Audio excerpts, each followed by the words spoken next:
하나님의 삶의 조건, 교인의 본질과 믿음의 여정. 교인은 십자가에서 죽고 부활하시고 승천하셔서 보좌 우편에 계신 예수님의 몸을 마음으로 입고 살아가는 사람들입니다. 다시 말해, 교인이란 마음이 늘 십자가에 머물러 있는 사람들입니다. 이러한 개념은 구약에서도 동일하게 적용됩니다. 하나님을 실제로 만나기 위해 구약의 성도들은 성령 안에서 오실 예수님을 이미 믿고 있었습니다. 좀 더 구체적으로 말하면 교인이자 선민은 예수님의 몸을 마음으로 입고 있는 상태를 지속적으로 유지하는 사람들입니다. 선민과 교인은 마음이 예수님 안에 있는 자들이며 그 예수님 안에서 하나님을 실제로 만날 수 있습니다. 그렇다면 이처럼 예수님의 몸을 입고 사는 교인과 선민에게 하나님께서 정해주신 삶의 조건이란 무엇일까요?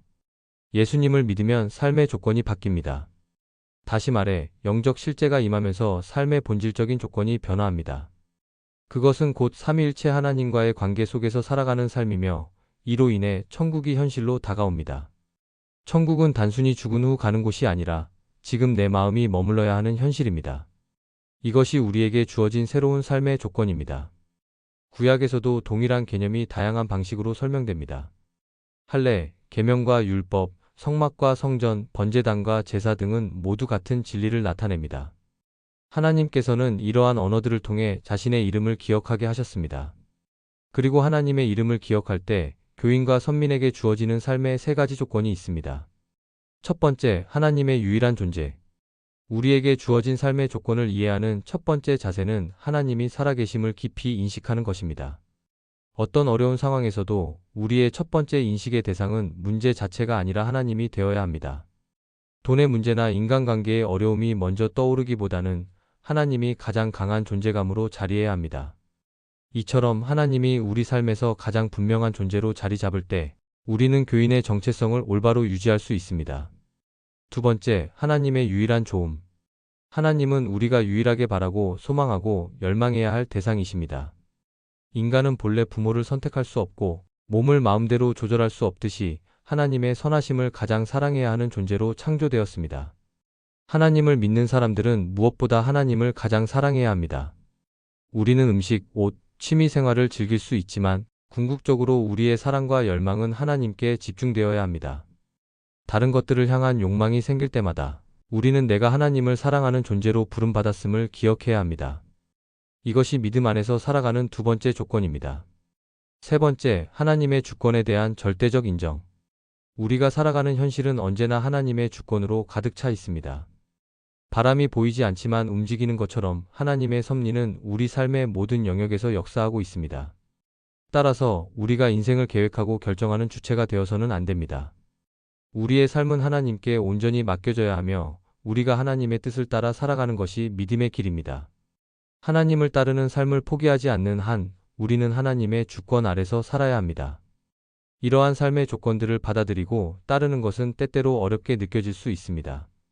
그러나 여기에 잘 적응하게 되면 우리는 진정한 기쁨과 만족을 누리게 됩니다. 하지만 현실적으로 믿는 자들도 여전히 죄의 본성 속에서 살아가기 때문에 하나님의 삶의 조건에 적응하는 것이 쉽지 않습니다. 그래서 하나님께서는 우리를 위해 율법과 계명, 각종 규례를 주셨습니다. 하나님만이 존재하신다. 하나님만이 좋으시다.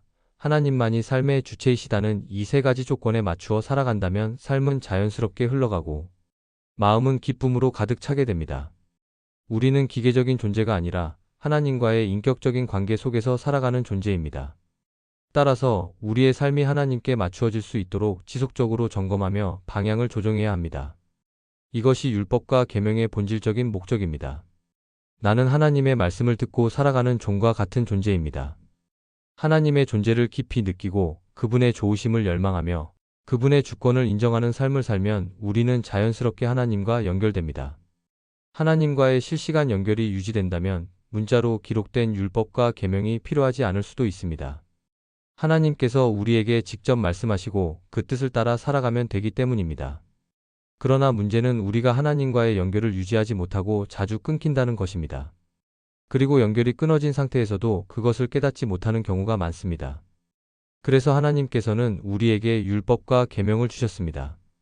율법과 계명에 어긋나는 말과 행동이 나온다면 그것은 하나님과의 연결이 끊어졌음을 의미합니다. 이때 우리는 다시 하나님께로 마음을 돌이켜야 합니다. 하나님의 존재를 인식하고 그분의 좋음을 열망하며 그분의 주권을 인정하는 이 세 가지 삶의 조건을 받아들이고 살아갈 때 우리는 하나님과 깊이 연결될 수 있습니다. 하나님과의 연결이 지속될 때 그분께서 우리의 삶을 이끄시고 우리에게 필요한 말씀을 주십니다. 이러한 삶을 살아가는 것이 곧 종의 자리에서 하나님을 섬기는 것입니다. 그래서 하나님께서는 성경에서 율법을 주실 때 가장 먼저 종의 법을 언급하신 것입니다.